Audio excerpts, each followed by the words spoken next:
Hey guys, welcome back to our channel. I know it's been quite a while, but yeah, today we're going to be reviewing this new perfume by the house of Christian Dior, and it's called Miss Dior Absolutely Blooming.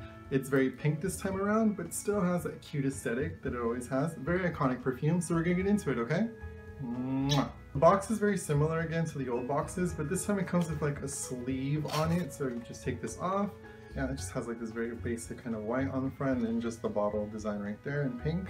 And yeah, and then it has Miss Dior Absolutely Blooming. Kind of has like the signature houndstooth that they use on all their clothing, like engraved around the box. Yeah, very pretty. Kind of has like silver etching around it, so it's good. Okay, now we're looking at the bottle, and again, it's just kind of like the classic Miss Dior, only this time it's kind of in the champagne, kind of a pink kind of color. And yeah, it has Miss Dior right there, Absolutely Blooming, same bow. Again, with the houndstooth engraved within the bottom of the bottle. Christian Dior on the top, and yeah, so we're gonna get into the smell now, okay? So this pretty pink liquid contains notes of red berries, centifolia mayrose, peony, and white musk. Alright guys, and like always, I have 3 of the strongest notes, which I chose right here. This perfume tends to have a very simple composition, so we're gonna get into the first note, okay?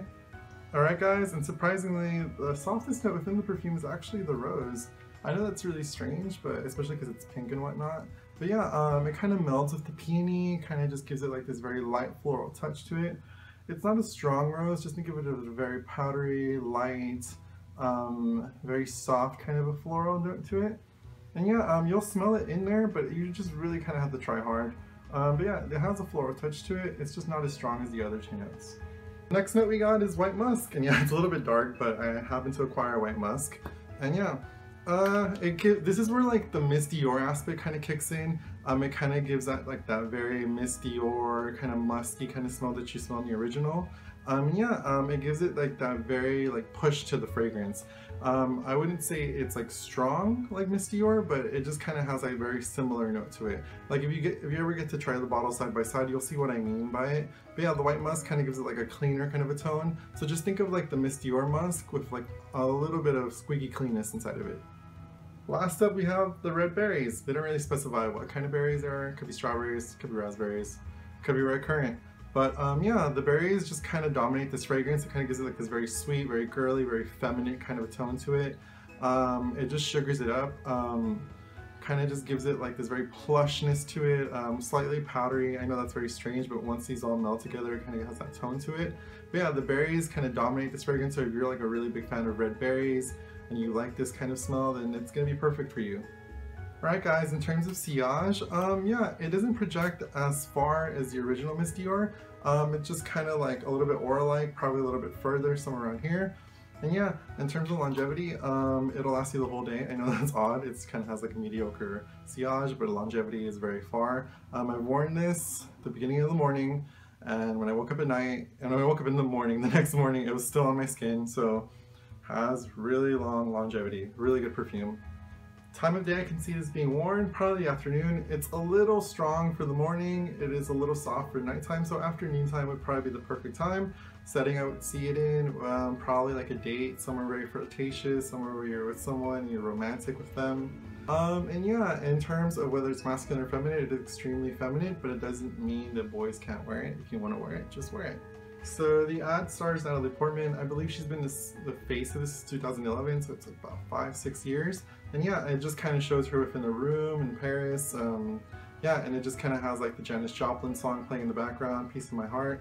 And yeah, it's just like a really pretty ad. She's just kind of lounging in the couches and just going through the curtains and whatnot. Very pink, there's roses everywhere, very black and pink within the advertisement. It's very pretty. So in terms of similarities and first impressions that people around me have gotten of the fragrance, like it kind of smells very similar to Rebel Flor. Kind of has like that same very musky kind of a tone to it. So if you guys ever smell Rihanna's Rebel Flor, has that kind of very same tone to it. Impressions that people have gotten of it from me, like girls really like it, they think it's very pretty. A lot of guys like it too because it has like that very sweet, slightly cotton candy-ish kind of a smell to it. I've gotten two people that told me that it smells like vape. I don't know if you guys ever smelled like vapes before, especially like the cotton candy sweet kind of ones. They kind of have this note called ethyl maltol, which is this chemical compound that they use within fragrance, and it gives it like this very cotton candy kind of sweet, very fluffy, kind of airy smell to it. And yeah, it kind of has like that same similarity to it. I know that's very strange, but it just does. But it doesn't mean it's bad. I tend to think those smell really good. So yeah.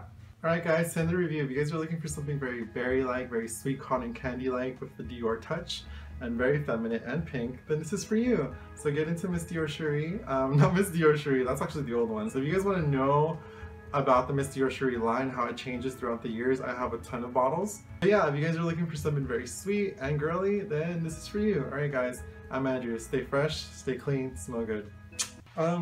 First impressions that I've gotten about the fragrance from other people, and yeah, just like how it smells. I don't know if you guys ever smell blah blah blah blah blah blah blah.